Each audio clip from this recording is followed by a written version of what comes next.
সেই যে সিন্ডিকেট থেকে আরম্ভ, অ্যালেন স্বপন তার ইয়াবা ব্যবসার 400 কোটি টাকা ব্ল্যাক থেকে হোয়াইট করতে যাচ্ছে। সেই চেষ্টা তার এখনো অব্যাহত আছে।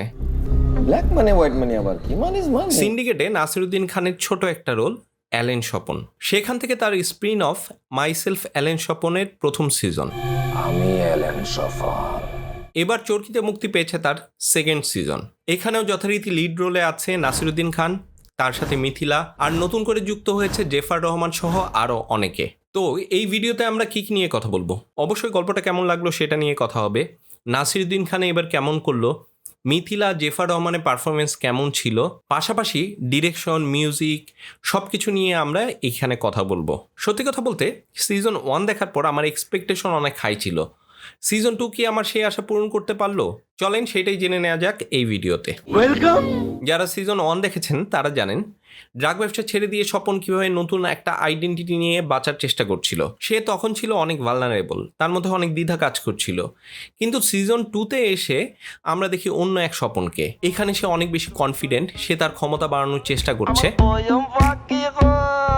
প্রথম সিজনে তার ছেলে জাদুকে হত্যার প্রতিশোধ হিসাবে এই সিজনে এসে সে তার ড্রাগ ব্যবসার পার্টনার বধূকে হত্যা করে। তার মানে বুঝতেই পারছেন স্বপনের যেই অতীত সেটা এই সিজনেও তাকে তাড়া করে বেড়াচ্ছে নতুন রূপে, নতুন চ্যালেঞ্জ নিয়ে। বড় রাজনৈতিক নেতা হবার, আরও বিলাসী জীবন, আরও ক্ষমতা তাকে নতুন স্বপ্ন দেখাচ্ছে।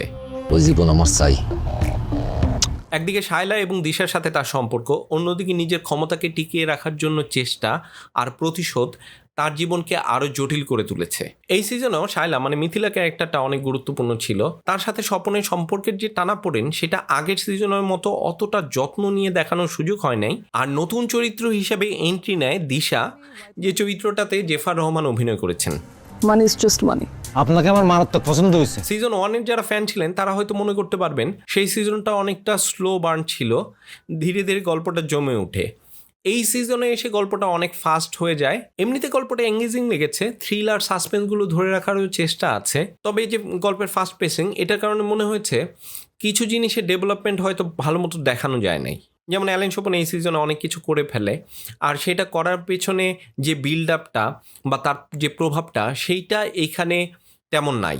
প্রথম সিজনে যেমন স্বপনের ব্যাকগ্রাউন্ড, শায়লার সাথে তার সম্পর্কের যে টানাপোড়েন সেটা অনেক যত্ন নিয়ে দেখানো হয়েছিল। এই সিজনে এসে স্বপনের ভেতরের যে কনফ্লিক্টটা সেটা থাকলেও সেইখানে একটু সময় কম দেওয়া হয়েছে। সংলাপগুলো অবশ্য ভালো ছিল। নাসিরুদ্দিন খানের মুখে স্বপনের যে ডায়লগ সেগুলো অনেক পারফেক্ট মনে হয়েছে। আমার কথা একটু শোনেন প্লিজ। মাইসেলফ অ্যালেন স্বপন কিন্তু শুধুমাত্র ক্রাইম থ্রিলার যে এমন না, এটা কালো টাকার ক্ষমতার গল্প, টাকার লোভে অন্ধ কিছু মানুষের টিকে থাকার সংগ্রামের গল্প। সিজন 1-এর ভালনারেবল স্বপন থেকে সিজন 2-তে এসে অনেক বেশি কনফিডেন্ট এবং হার্ডকোর স্বপনের রূপান্তরের যে জার্নিটা সেটা ইন্টারেস্টিং ছিল। পরিচালক শিহাব শাহীন যে থিমগুলোকে গল্পের মাধ্যমে দেখানোর চেষ্টা করেছেন তা আমাদের যে সমাজ বাস্তবতা সেটার সাথে অনেকটাই মিলে যায়। আমরা যদি সিজন 1 বা সিন্ডিকেটের সাথে তুলনা করি তাহলে এই সিজনটা গল্পের প্লট আর অ্যাকশনের দিকে এগিয়ে থাকবে, কিন্তু চরিত্রের গভীরতা আর ইমোশনাল জার্নির দিক থেকে সিজন 1 আমার কাছে একটু বেশি শক্তিশালী মনে হয়েছে। তবে এটা মানতেই হবে যে অন্যান্য দেশি ক্রাইম থ্রিলারগুলোর তুলনায় অ্যালেন স্বপনে একটা ভালো প্রোডাকশন। সঠিক বলেছেন। নেক্সট। এখন যদি আমরা চরিত্র আর অভিনয় নিয়ে কথা বলি তাহলে স্বপন চরিত্রে নাসিরুদ্দিন খানের যে অভিনয় সেটা বরাবরের মতোই ভালো ছিল।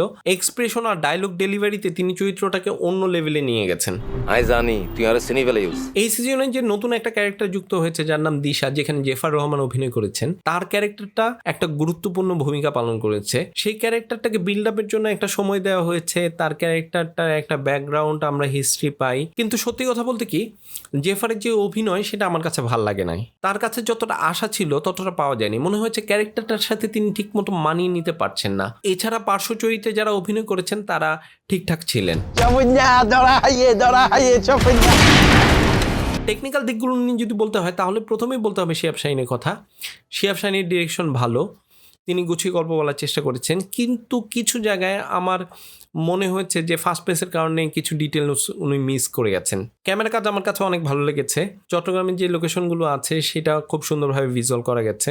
পাশাপাশি ভিজুয়াল ট্রিটমেন্ট সেটা গল্পের যে ডার্ক মুডটা আছে সেটার সাথে অনেক মানিয়ে গেছে। আর এডিটিংয়ের কথা বলতে গেলে এডিটিং অনেক ফাস্ট ছিল, যা গল্পের গতিকে অনেক বাড়িয়ে দিয়েছে। আবার কিছু জায়গায় মনে হয়েছে বেশি ফাস্ট। কালার গ্রেডিংয়ের মধ্যে গল্পের যে ডার্ক এবং গ্রিটি ব্যাপারটা ছিল সেটাকে ধরে রাখতে পারছে।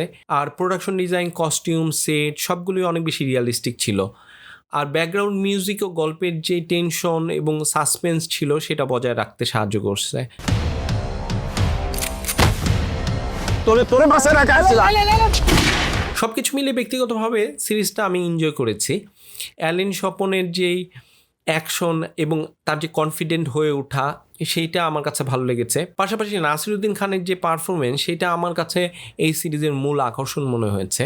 তবে সিজন 1-এর মতো যারা স্লো বার্নিং এবং ক্যারেক্টার স্টাডির ব্যাপারটা মিস করবেন তাদের কাছে একটু অতৃপ্তি লাগতে পারে।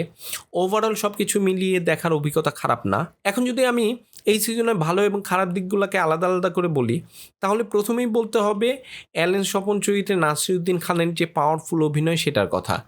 তারপরে বলতে হবে অ্যালেন স্বপনের ক্যারেক্টার ডেভেলপমেন্ট, তারপর সিনেমাটোগ্রাফি এবং মিউজিকের ব্যাপারটা। আর দুর্বল দিকগুলোর মধ্যে বলবো সিজন 1-এর তুলনায় ফাস্ট পেসিংয়ের কারণে ক্যারেক্টারের যে গভীরতা সেটা অনেক কমে গেছে। আবার কিছু জায়গায় প্লট পয়েন্ট তেমন ডেভেলপ হয় নাই।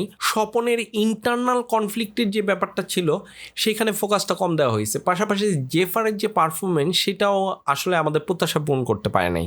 সব কিছু মিলিয়ে সিজনটার যদি আমার রেটিং করতে হয় তাহলে আমি একে 5-এ 3.5 দিব। তো এই ছিল আমার মাইসেলফ অ্যালেন স্বপন সিজন 2-এর রিভিউ। আপনারা যারা সিরিজটি দেখেছেন তারা আমাকে কমেন্টে জানাতে পারেন আপনাদের কাছে কেমন লাগলো। যারা এখনও দেখেন নেই তারা হইচই গিয়ে এই সিরিজের সেকেন্ড সিজনটা দেখে নিতে পারেন। দেখে আমাকে জানান আপনাদের কাছে কেমন লাগলো।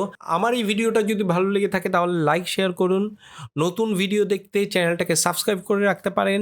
দেখা হবে পরের কোনো ভিডিওতে। ততক্ষণ পর্যন্ত সিনেমার সাথে থাকুন, সিনেমা কবির রেসিপির সাথে থাকুন।